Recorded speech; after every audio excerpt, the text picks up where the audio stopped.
My nose is itching. My allergies are just going crazy. So that's why my nose is red. So today I'm talking about realistically starting a small business. People are starting businesses left and right, have been and will continue to do it.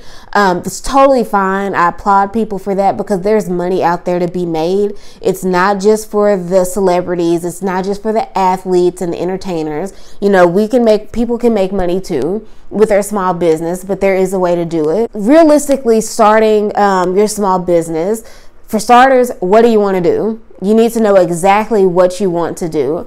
This isn't something that you should be vague about because it's going to guide everything that you do thereafter. So if you say that you want to make t-shirts, okay, well, what type of t-shirts? Do you want to make adult t-shirts? Do you want to make t-shirts for children? Do you want to make religious t-shirts?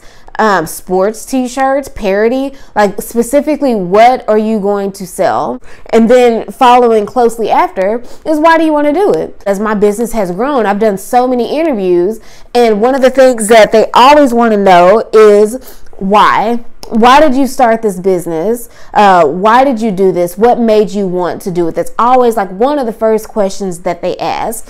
And you don't want your answer to be, well, I saw somebody else do it. I thought it was a good idea, so I jumped on the bandwagon. So you need to actually write out and think about why you started. Example, if you start a cleanup service business, you know, maybe you grew up in a super tidy house and your mom taught you, it's just part of you now to clean up, and you've turned into Monica from Friends and you want to help other people's house stay clean. So, you know, like you can maybe throw that together. Just put it in a presentable format for people to understand where your humble beginnings came from, and just kind of paint a picture. So just to recap from so far, what do you want to do? What do you want to sell? What service, what good, and what specific item? 2, why do you want to do that? 3rd, is there even a market for it? There's so many things. People have ideas for stuff and it sounds good in their head, but in reality it's dumb. There has to be a market for it. If you think it's a great idea but everybody else isn't interested, then it's not a good business idea because you're not going to grow a business and you're not going to make money off of it. So you have to think, is there a market for this? Is anybody else selling this thing? Can people use it? Is it something that people would be interested? Can I convince people that they should want this thing? How can I market this thing to people? Because that's going to basically show, is this a business that can be successfully grown? If you are making little area rugs for dollhouses made out of rat fur, obviously nobody's going to want that. So it's not a good business. You thought it was a good idea because you were recycling the rat fur from the attic, but it's not a good business idea. So 4, you need to know who your target audience or your target market is. So many people don't know who their target audience is. If I ask you, hey, who's your target market? And you say, well, women, just women. Well, which women? Because all women are not the same. There's some more sophisticated women. There's maybe women that are that are closer to the poverty line. There's educated women. There's uneducated women. There's women who care about their bodies. There's women who don't. So if your target audience is women, it should really be like, well, my target audience is women between the ages of 22 and 45 who are health savvy. They like to work out, they eat right, they take care of their bodies because I'm selling a wellness product. Everybody's not going to appeal to your wellness product. Someone who's 85, they may not appeal to it. Somebody who's 14 is not going to appeal to it. So you need to know exactly who your target audience is. If you are selling baked goods, if you are selling like a vegan food, who is your audience? Obviously your audience isn't going to be your target customer is not someone who eats meat. Your target customer is probably going to be somebody who is health savvy, who works out, who takes care of their body, who is probably within their BMI, who is not overweight, someone who exercises. You have to think about your ideal customer. I remember when I worked at JCPenney when I was in college, and they came out with a new line. It was a JCPenney brand, and it was a new line. They had clothing and they had shoes, and they gave us this pamphlet, and actually it was a few different lines that they came out with that year. And in the pamphlet, they had the brand, and they had like a picture of a person, I don't know, some generic picture, but that picture encapsulated who their target customer was for that specific brand. And that, so let's say one of those brands, they had the picture, they had the brand name, they had the picture, and then they had like a paragraph describing that customer. For example, one brand had the picture again, and it said this person, this young lady, she just got out of college, she's independent, she lives by herself in the city, she loves to drink coffee, she's into yoga, and she works for an advertising company, and she likes to hang out with her friends on Friday nights, but she also likes to read books. So it's almost like that criminal profile. They describe exactly who their ideal customer is so that they know who to target it to. Because when you find yourself targeting your product to someone who is not interested, you're not going to make sales. I remember years ago when I had just started out making soap, at that point I was just doing kind of like little craft shows, and they had an outdoor craft show in this one area. It was free, so I was like, I'll go to it. And I had already done craft shows, and I sold really well, but it was in a different area. And in this particular area, this older lady, she came up to my booth and she picked up some stuff, and I always had the prices there because I did my research before and said, have your prices so that people don't have to keep asking, how much is this? How much is this? Because it's obviously there. Well, she obviously didn't read, and she would keep asking me what the prices were. And she said real loud, "Oh, this is just so expensive." And I'm just like, are you kidding me? You know, she wasn't my target customer, and she wasn't interested, so there was no reason for me to sell to her, or really a whole lot of people in the area, because they were of that kind of that same mindset. It wasn't a really bad area. It just wasn't where my target customer could be found. So that was number 4. That was number 4. Who's your market? Number 5, are you qualified to sell whatever you are selling? If you are selling baked goods, can you bake? Because if you can't bake, there's no point in selling baked goods. If you are selling maybe tax advice services for individuals, do you have a background in finances? Do you understand tax law?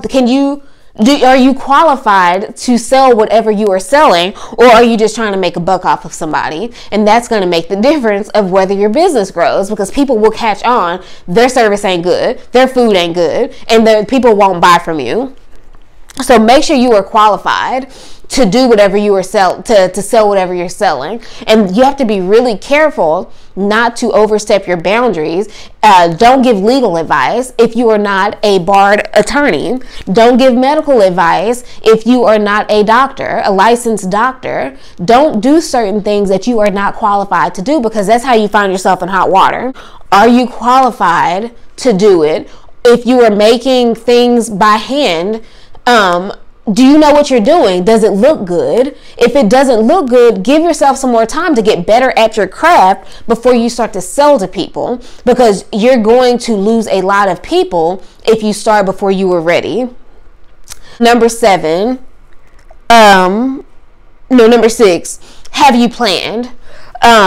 Plan before you start saying, coming soon, I'm about to do this. Don't do all that. Nobody cares. Make sure you plan and then launch. Make sure that you have your business name. Make sure you know if you're going to do a DBA or LLC. Are you going to go into business by yourself, or are you going to have partners? Where are you going to sell? Are you going to sell out of your house? Are you going to rent some business space, warehouse space? Plan before you launch. Nobody wants to keep seeing you 10 and 12 years talking about coming soon. We don't care. Nobody cares. People lose interest after a certain time. You're just talking. Your business is always going to grow. You're always going to be changing things as you get better. Eventually, you won't change things as often. And this is just from my experience. I changed a lot of stuff at first. And then after I kind of got into that area, like, okay, this is good, I stopped changing stuff as much because it did not need to be changed, because it had reached that area where people like this. People are appealing to this packaging. People are appealing to this recipe of this soap or this bath bomb or whatever. So plan before you launch. Know exactly what you're selling. If you're just going back to that t-shirt example, have you planned what shirts you want to make? Have you made them? Have you tested them? Have you washed them? Because if I buy a shirt from you and I wash it once and it starts peeling, I'm not buying from you again, because that's unacceptable. You should test your product, plan before you sell, so you know, okay, hey, I need to fix this. This is not working.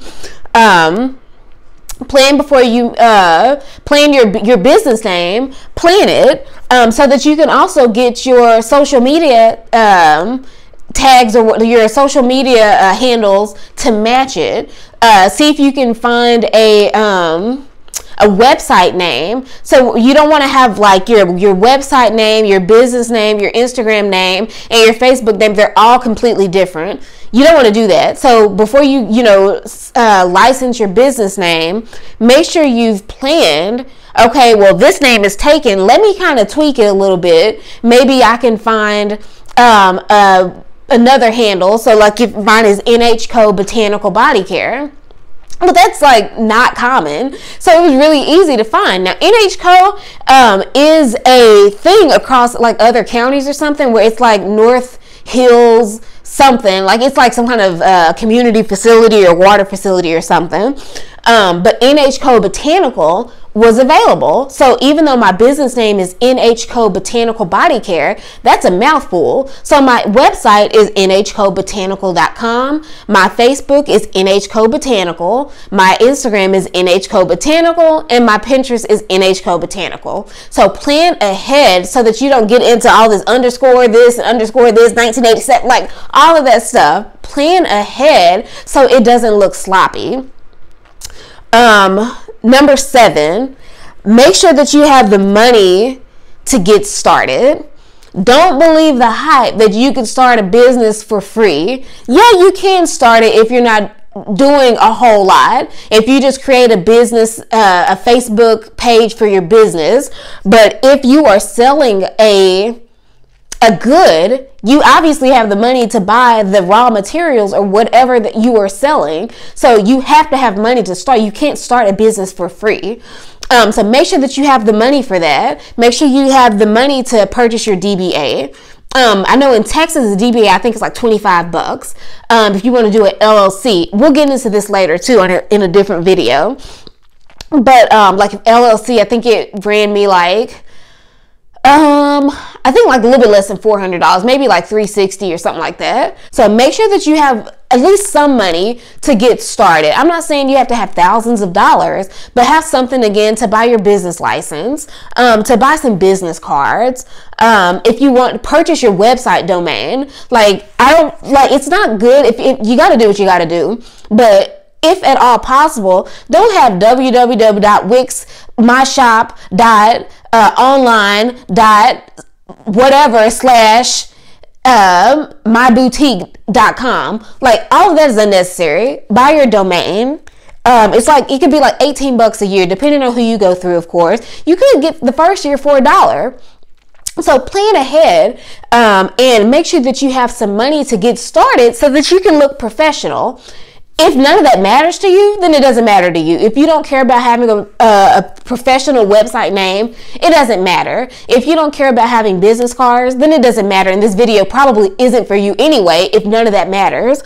So again, make sure that you have some money to get started, because it's just going to make you look better as a business. And one of the last things is plan before you start advertising. This is something that it just takes time. Plan whatever products that you have, plan your wording out, make sure that you're not misspelling words.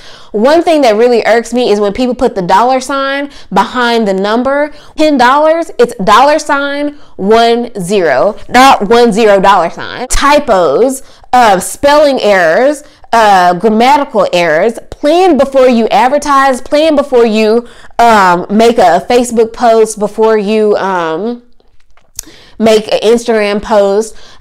Think about before you advertise, like that includes business cards. Make sure you plan it before. Go on Pinterest to see, what are other people doing in this industry? What do their business cards look like? Because you don't want to have a crappy, ugly business card, because as soon as I get it, I'm throwing it in the trash. So you want to have something, it doesn't have to be super fancy, but you want it to be well put together. So plan before you do anything. Do something, let it sit maybe like a day or two, and then you go back to it. You'll have like that fresh set of eyes to where you can be like, oh, that doesn't sound good. I thought it was good, but it's not. So don't forget to subscribe. Hit the thumbs up button, hit the bell, and then comment below if you have anything that you'd like to add as far as realistically starting a business. And we'll see you on the next video.